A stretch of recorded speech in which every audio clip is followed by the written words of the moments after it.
And greetings, welcome to the Evidence and Reasons for the Christian Faith video channel. I'm Salvador Cordova, and I'm extremely privileged to have Fazele Rana to talk about the RTB model and a few other things. Dr. Rana, thank you so much for joining us today. Sal, thanks for having me. It's a pleasure to be with you. And good to catch up with you again. I've known you for a number of years. And I see your name popping up from time to time all over the place. So it's an honor for me to hang out with you. Well, thank you. For my viewers out there, even though many of you all know me as a young Earth Creationist, I have to say the RTB organization was instrumental in my restoration of the Christian faith 20 years ago. When I nearly walked out, I started reading materials from the RTB website, particularly Richard Deem, regarding biology and this whole thing about abiogenesis and the improbabilities, etc. And then I read Hugh Ross's stuff on fine tuning, and I said, I think this really resonates with me. I think there is a God, and I was just struggling with a lot of doubts. I was raised in a Christian home, and I was Christian practically all my life, but I had that bout of agnosticism when my father was terminally ill and I was asking God to heal him and it didn't happen. I began to think, gee, am I praying to a brick wall? But, God has answered many other prayers in my life, so I have nothing to complain about. And then, also just looking at the scientific evidence that a miracle happened, I said, yeah, he's there. He's there. So I just wanted to express to the viewers out there why I am so just enthusiastic to talk to. They call you Fuzz. They do, and please call me Fuzz today. So I had some questions about. There's this book, Origins of Life by Fazele Rana and Hugh Ross, and my understanding is this was endorsed by a Nobel Prize winner in chemistry, Richard Smalley. If you had any comments about that. Yeah, well, after the book was published, Richard Smalley, as he was going through his journey that ultimately culminated in his conversion to Christianity, he read a copy of Origins of Life and sent an email back to our offices saying, a death blow has been dealt to evolution. And of course, what he's really aptly pointing out is that when it comes to the question of the origin of life, abiogenesis, nobody in the scientific community, even people that are actively working in that area of research, have any real understanding of how life could have emerged from a complex chemical environment, how those molecules could self-organize through some type of chemical evolutionary process to yield the very first cells. And to me, this is really significant because the grand claim of the evolutionary paradigm is that mechanism alone is capable of accounting for the origin and the design and the history of life. And when it comes at minimally to the origin of life, it's very clear that chemical evolution simply can't do that. And when we look at the nature of biochemical systems and some other advances that have happened recently in prebiotic chemistry, it's not just simply a God of the gaps argument. Evolution can't explain life's origin, therefore God must have done it. But there's other positive arguments that we can make that indeed a mind must be responsible for the origin of life. Oh, fabulous. So now I'm sorry to put you a little bit on the spot because the reason I'm going to ask you these questions, I want to characterize the RTB model accurately. And even though you have it written here on page 43 of your book, some people have had questions and I just wanted to kind of respond. So it says here, life, item 3, it says life originated abruptly. If God created the first life on earth through direct intervention, one can reasonably assume that life appeared suddenly, seemingly out of nowhere. This model predicts that planetary and geological record will demonstrate life's emergence in a narrow, if not instantaneous, time window. So obviously we're not able to reconstruct the past Right. directly, but this is so close to my understanding of special creation. And in like item number 4, it says Earth's life displays complexity, and it says if a creator brought life into existence. And then item 6, life's chemistry displays hallmark characteristics of design. Systems and structures produced by intelligent agents typically possess characteristics that distinguish them from those produced by natural processes. So that language sounds very much both like creationism and intelligent design. I've not quite understood how RTB wishes to present its model. I want to be fair. And Sure. What labels are you willing to accept? If I called you an old Earth creationist organization, is that an inaccurate label? No, that's a fair label. We would be old Earth creationists with respect to organizationally how we view Genesis 1. We would say that we are day-age creationists, where a day corresponds to a period of time. But we do view Genesis 1 as a literal historical description of God's creative work. So we see it as a divine natural history that was revealed to Moses. And we are, strongly sympathetic to the ID approach to things.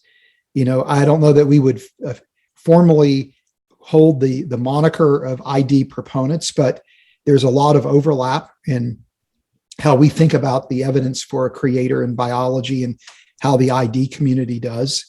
I would consider the ID community allies. And I think when it comes to biological origins, there's probably a lot that we would hold to that would strongly resonate with young Earth creationism. Yeah, and that's what when I was reading this, that's what I thought. So, and please forgive me if I haven't gotten through every page of your book, and Sure. So there are holes in my understanding of what the model is, and part of the reason I was really looking forward to talking to you is maybe you could help me have a better grasp of it. So with respect, there was a book called Who is Adam? Right. And I don't have that book yet, but is the idea that Adam and Eve were specially created, kind of like if not instantaneously or something? If you could, that part I actually don't know about the RTB model at all, because I haven't really invested time. Right. Well, yeah. I mean, we would take the view that there was a historical Adam and Eve that were created through God's direct personal intervention in an intimate way, that and that they were the sole progenitors of all humanity. So again, we would agree with young Earth creationists on that point.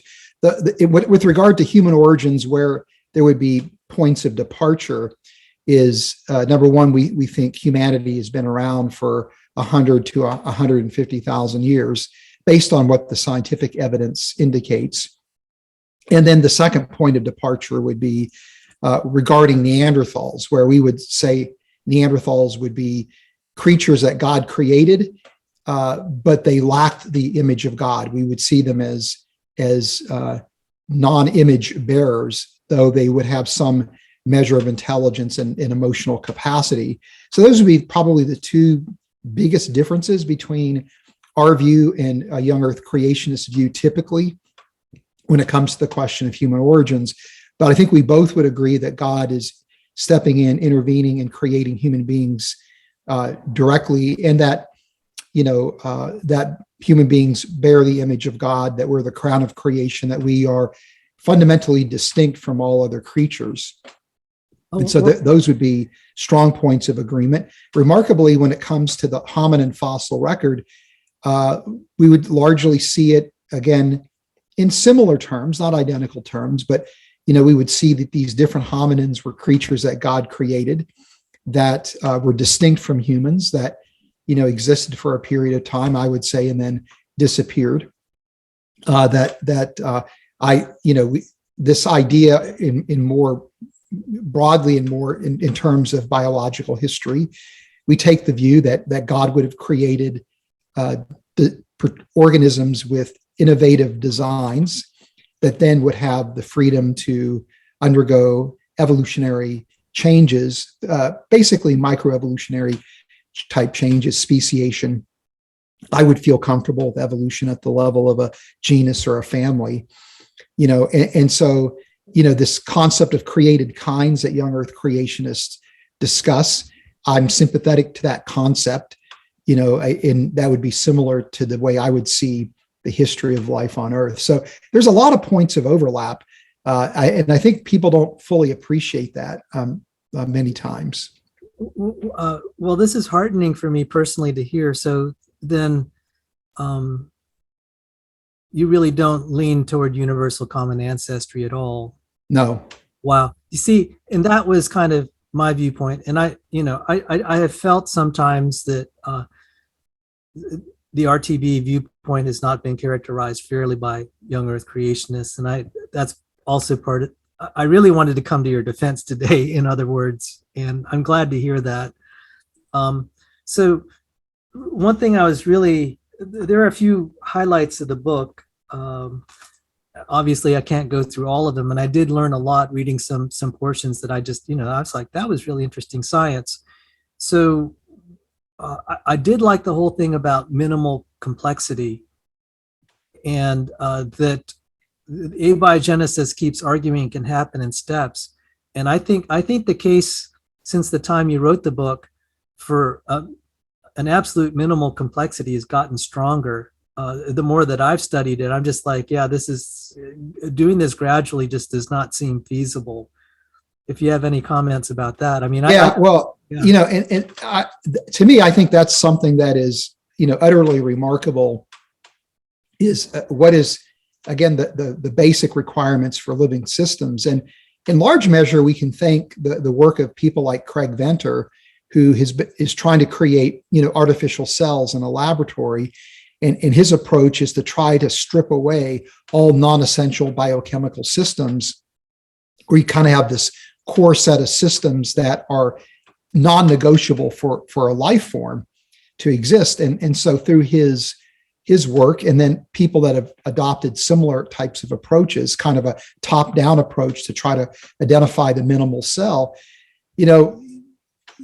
you're looking at in the neighborhood of minimally probably about 400 different genes that are encoding distinct protein products, and these systems have to involve DNA replication. Protein synthesis would include transcription and translation. You have to have some way of harvesting energy from the environment, and you have to have the ability to produce a cell wall. Those are the core systems that have to be there. And so when you think about again, this being the minimal complexity for life, how you would simultaneously achieve that kind of complexity is just almost impossible to imagine from an evolutionary perspective in a stepwise manner. Because, and here I would borrow, Michael Behe's concept of irreducible complexity. It's not just, as Behe would argue, biochemical systems are irreducibly complex. Life itself is irreducibly complex, where you have to have an irreducibly complex set of biochemical systems that are highly integrated with one another in order for life to exist. And, it's interesting to me that people are in synthetic biology, at least one area of synthetic biology, are trying to create protocells in the lab. And largely the work today is mostly reconstitutional work, where they're isolating biochemical systems and then trying to reconstitute them into systems that would begin to assume properties of life. And when you look at some of the most sophisticated protocells that have been created, it's incredible science. These are remarkable achievements, but these systems are so fragile, and they lack the robustness of minimal life forms, and their complexity is dwarfed by the complexity of a minimal cell. And so the work in synthetic biology is only reinforcing just how challenging it is to reconstitute something in a stepwise manner that would, again, assume the properties of a minimal cell that would be a bona fide life form. You might be able to replicate different facets of what life requires in a very limited sense, in a synthetic system. But again, these systems are not robust, and they are short-lived at best. So, that work really highlights the fact that intelligent agency seems to be necessary even to just assemble the components into a minimal system. Well, for me, and I don't know if you saw the Discovery Institute's long story short cartoons, they're 10-minute cartoons. I haven't seen them, but I've heard of them, but I haven't seen them yet. The one on transmembrane proteins in the cell wall is compelling. I'm working on a paper that involves transmembrane proteins. And so the first thing is having a protein that is capable, one, of being even inside the cell wall. There needs to be machinery that stitches it into place. It's called translocation. And that's a whole complex process. And so these protocells that are just basically like soap bubbles, figuratively speaking, they're nothing like the complexity of a real cell membrane. Right. It has all these channels that are precisely constructed. For example, the potassium ion channel, it has to be precise within angstroms.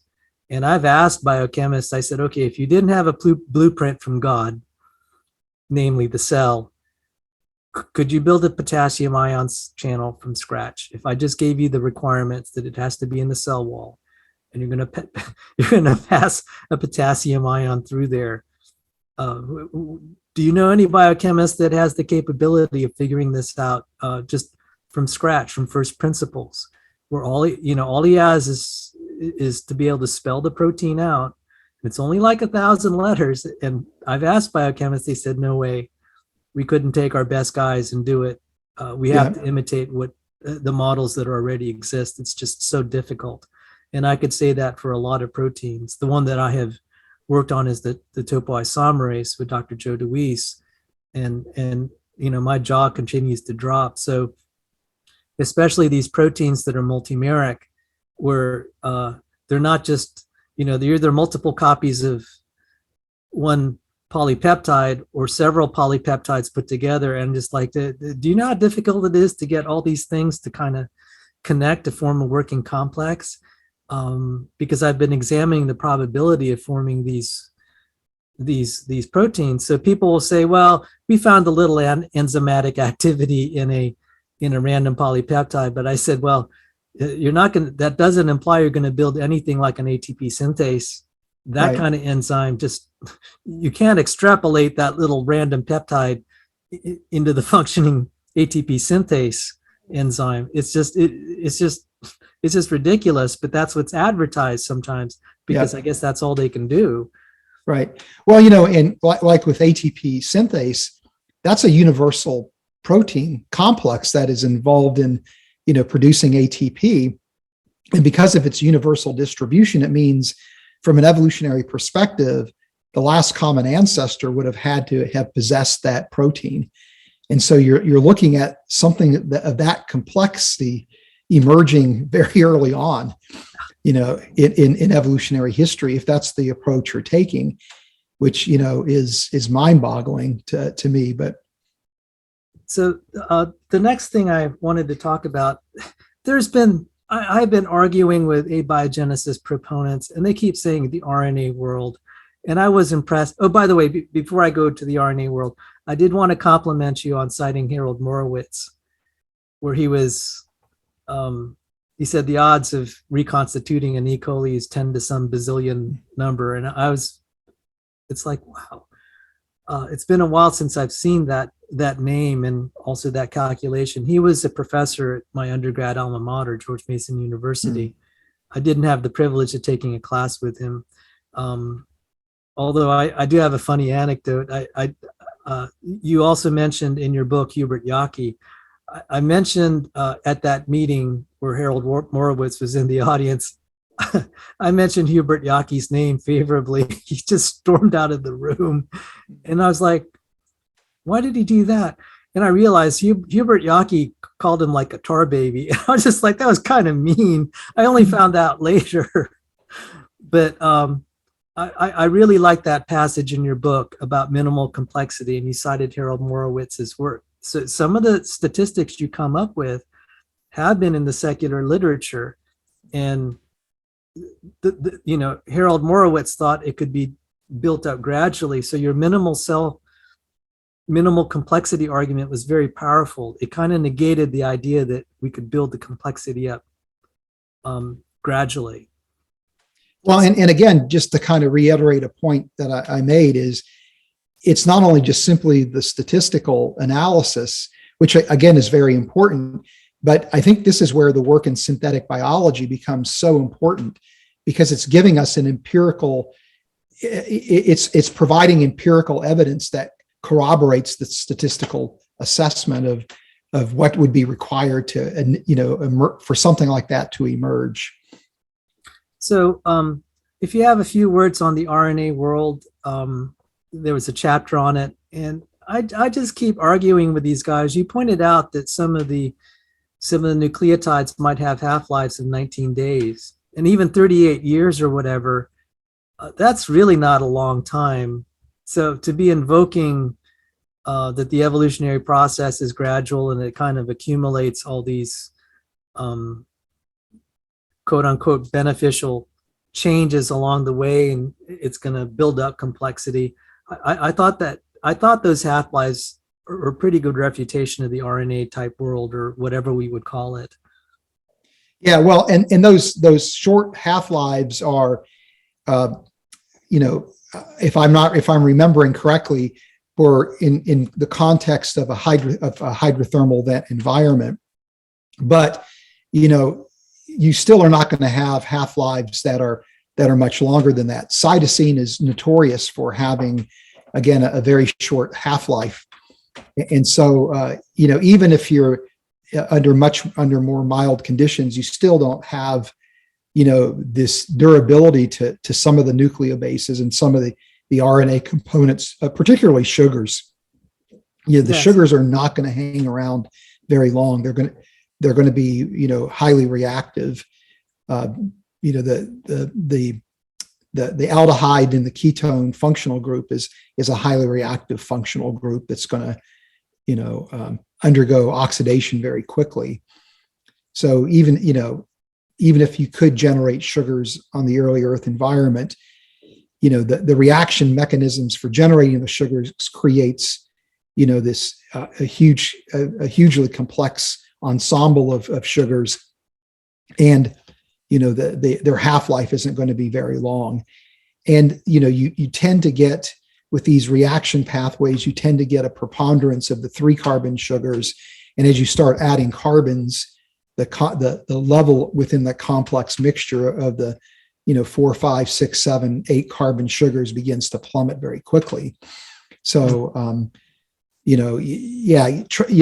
heard or read that Leslie Orgel, when he was alive, along with Jerry Joyce, who's at UC San Diego, referred to RNA as the prebiotic chemist's nightmare, because the reactions to make the building block materials are incredibly complex, and then to get them to combine to form a ribonucleotide, again, it involves very complex chemistry in a laboratory under very carefully controlled, highly chemically pristine conditions, where you really have researchers playing a significant role in a sense, the success of those reactions in the lab. And most Origin of Life researchers, and I've even heard Leslie Orgel himself make this point at a Origin of Life conference, that it's very hard to envision how any of these reactions would be realistically take place under the conditions of the early Earth.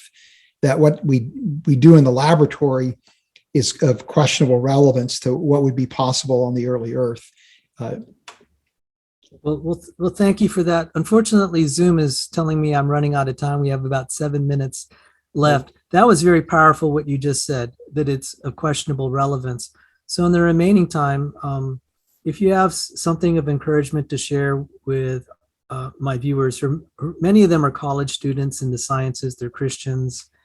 And so if you have something that can fit in a less than 7 minutes for a Christian testimony to encourage them, we would all be very grateful. Well, I'll a just scientist. I'll just do this really very quickly. Is I was an agnostic when I was an undergraduate student. I didn't grow up in a Christian home. I went into graduate school with no interest in religious ideas whatsoever. And it was studying biochemistry and just the incredible elegance and ingenuity of biochemical systems, coupled with what I saw to be intractable problems with chemical evolution as a graduate student, that convinced me there had to be a creator. And that was 35 years ago. And in the contravening 3.5 decades, I think the case for design has become much stronger. The challenges to prebiotic chemistry and the origin of life through chemical evolution have become even more significant. There's I think a growing number of origin of life researchers, interestingly enough, who are beginning to acknowledge what is being referred to as the hand of God dilemma. This is a term brought to bear by Clemens Reichert, who's a German origin of life researcher, who basically is pointing out that the work we're doing in prebiotic chemistry is largely successful because of human intervention. And the hand of God dilemma. Yes, that's the term that he gives it. And of course, he's very quick to distance himself from intelligent design, but at the same time, if you look empirically at what this work is indicating, it really prebiotic chemistry is demonstrating the necessary role of intelligent agency. The irony is that in attempts to try to explain how life could emerge through chemical evolution, what we've in effect done is shown intelligent agency is absolutely central to converting chemicals into systems that would be the stepping stones to the very first cell. If you're viewing it in evolutionary terms, you can't escape the role of intelligent agency. Well, you just made my day. You are, a lot of, especially people like you and me who are researchers, we're not kind of like the preachers and evangelists that are very open about, their personal experiences and their conversion. But you're like only the second researcher I've talked to that said your study of science was very instrumental to bringing you to faith. I knew someone who lost his faith in high school, but when he studied biology, when he studied the cell membrane, he dedicated his life to Christ. And I'm just assuming, since now you're a Christian, something like that it was the chemical stuff, your study of chemistry, the origin of life, and it pointed to a creator, and it led to your conversion. Is that fair? Yes, that's exactly, that's it. And interestingly enough, my PhD work and postdoctoral work were in cell membranes. So there's something about cell membrane systems that, it's interesting. I know we're running out of time, but many people, because phospholipids will spontaneously assemble into bilayer structures, immediately conclude that generating cell membranes is an automatic thing. But most of these bilayers that you form in the lab with phospholipids are actually multilamellar stacks. They look like onions, with layer upon layer. And to get a single bilayer phase is actually a critical phase that depends on the precise lipid composition. And it's only so it's like a critical phase. So the composition of cell membranes has to be exquisitely fine-tuned. And every one of the components in the cell membrane is actually playing a critical functional role. The head group distributions, the fatty acid chain distributions have to be precisely controlled for cell membranes not only to form, but then to function in a variety of ways. And so cell membranes are these remarkably fine-tuned systems that display this organization that is initially hidden just because of the complexity of the system. But the more we're learning about it, the more we're seeing this exquisite organization that's hierarchical in nature, this exquisite fine tuning, and so to me, cell membranes are systems that just scream design. And in fact, some people even think there might be information in the compositional makeup of cell membranes, believe it or not, where, it's compositional information as opposed to the information you would see in linear, chain-like molecules like proteins and DNA. I'm of that viewpoint, and unfortunately, we have about 90 seconds left. Maybe this isn't the last time we talk, because I understand you are already or will be the president of the RTB organization, and Hugh Ross will be a founder. Are you already the president? 2 weeks. In 2 weeks. Okay, great.